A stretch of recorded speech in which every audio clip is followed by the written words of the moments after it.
Bukan 100 atau puluhan tahun lagi, tapi ini sudah sangat dekat.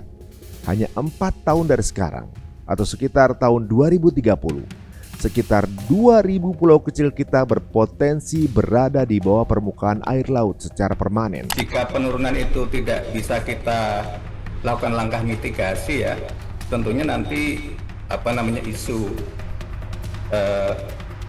Pulau Jawa tenggelam itu bisa menjadi kenyataan. Ini lingkaran setan. Kita merusak lingkungan, lingkungan membalas, dan yang paling lemah yang menanggung akibatnya duluan. Pemerintah melalui BRIN dan juga KKP sudah memperingatkan ini berulang kali.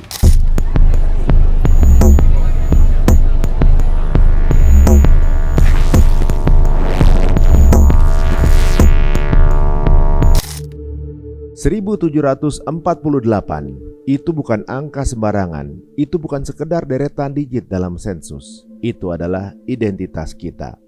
Jumlah pulau yang secara sah diakui dan terdaftar oleh PBB sebagai bagian dari Republik Indonesia. Negara kepulauan terbesar di dunia ini. Bayangkan, garis pantai yang terbentang puluhan ribu kilometer, terumbu karang yang jadi rumah bagi ribuan spesies, budaya yang lahir dari interaksi manusia dengan laut. Itulah rumah kita, Nusantara. Tapi hari ini saya tidak datang untuk membacakan puisi tentang keindahan bahari. Saya datang untuk membunyikan alarm. Alarm yang mungkin terlalu sering kita dengar, tapi terlalu jarang kita resapi. Ada ancaman nyata. Ancaman yang bukan datang dari invasi asing, bukan dari bencana tunggal yang datang lalu pergi. Ancaman ini adalah proses perlahan, senyap namun mematikan. Ribuan pulau kita terancam hilang, tenggelam, lenyap dari peta dunia. Bukan 100 atau puluhan tahun lagi, tapi ini sudah sangat dekat. Hanya 4 tahun dari sekarang, atau sekitar tahun 2030, sekitar 2000 pulau kecil kita berpotensi berada di bawah permukaan air laut secara permanen. 2000, 1999 dikurangi 1, hilang. Apa yang terjadi? Mengapa ini bisa terjadi di negara maritim seperti kita? Jawabannya ada pada kata kunci yang paling sering kita abaikan: perubahan iklim global. Pemanasan global bukan lagi teori konspirasi. Ini adalah kenyataan ilmiah. Pabrik-pabrik di seluruh dunia, emisi karbon dari kendaraan kita, dari gaya hidup konsumtif kita, semua memproduksi panas. Panas itu menjebak energi di atmosfer, memanaskan planet kita. Dan di mana panas itu pergi? Ke lautan. Air yang lebih hangat memuai. Ditambah lagi, es di kutub mencair dengan kecepatan yang mengerikan. Gletser runtuh ke laut. Hasilnya, kenaikan permukaan air laut. Sea level rise. Pelan, hanya beberapa milimeter per tahun. Tapi milimeter itu selama puluhan tahun menjadi sentimeter, lalu meter. Mungkin tidak usah menunggu sampai 2050 ya. Saat ini pun sudah tenggelam. Sebenarnya dalam hitungan logika sederhana, dalam waktu 10 tahun daratan itu akan sudah tergenang. Dan di situ ditemukan bahwa Pantura Jawa memang mengalami penurunan, terutama daerah Jakarta, daerah Pekalongan, Semarang, dan Demak ya. Dan kita bahkan sudah melihat tanda-tandanya di lapangan. Buktinya di Jakarta misalnya ada daerah di Muara Baru ya, yang posisinya berada di bawah permukaan laut 2,4 meter kira-kira ya. Dan di situ juga sekarang sebenarnya penurunan tanah yang di Jakarta ini kan sudah lama, dan sekarang sebenarnya sudah mulai menurun. Dan sekarang di daerah Muara Baru itu kira-kira penurunannya sekitar 5 cm per tahun. Itu pun kita harus waspada, karena jika penurunan itu tidak bisa kita lakukan langkah mitigasi ya, tentunya nanti isu Pulau Jawa tenggelam itu bisa menjadi kenyataan. Bagi kita yang tinggal di daratan utama, mungkin kenaikan air laut hanya berarti pantai yang semakin sempit. atau banjir rob musiman yang merepotkan.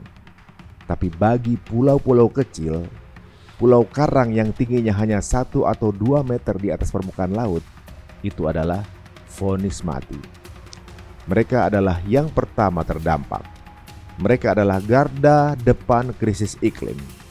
Dan saat mereka hilang, yang hilang bukan hanya daratan. Ekosistem hancur. Pohon bakau yang berfungsi sebagai benteng alamiah mati keracunan air asin.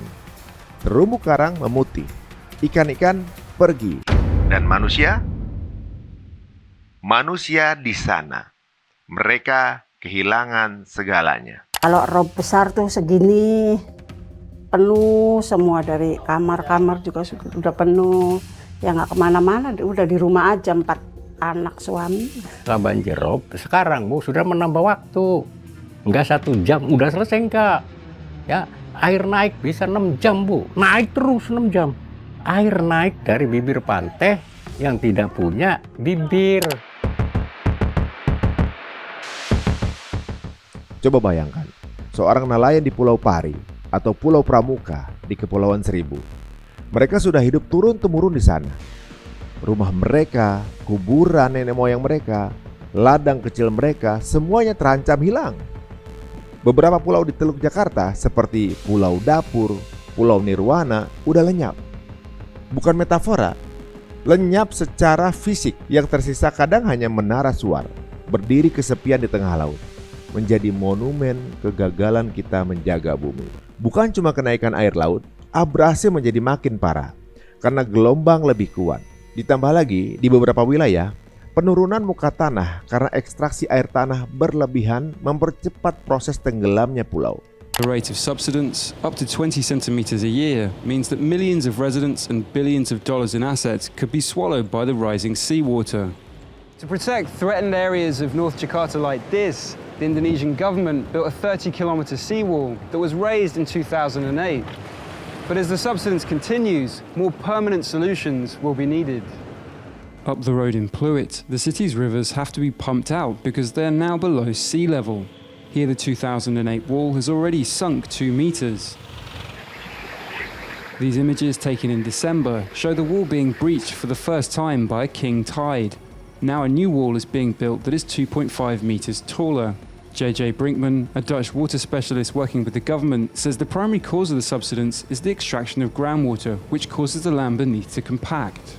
When Jakarta stops the deep groundwater extraction, also the sinking will stop. Cities like Shanghai, Tokyo, Taipei, Bangkok all had the same problem. And they managed to connect the people to the piped water and stop the sinking. Jakarta has to do the same, priority number 1. Ini lingkaran setan. Kita merusak lingkungan, lingkungan membalas, dan yang paling lemah yang menanggung akibatnya duluan. Pemerintah melalui BRIN dan juga KKP sudah memperingatkan ini berulang kali. Data sudah ada di atas meja, tapi kita sebagai masyarakat luas masih sering menganggap ini masalah mereka.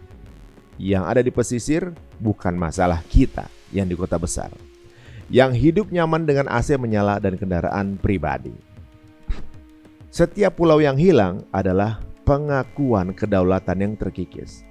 Setiap pulau yang hilang adalah bagian dari jiwa bangsa ini yang mati.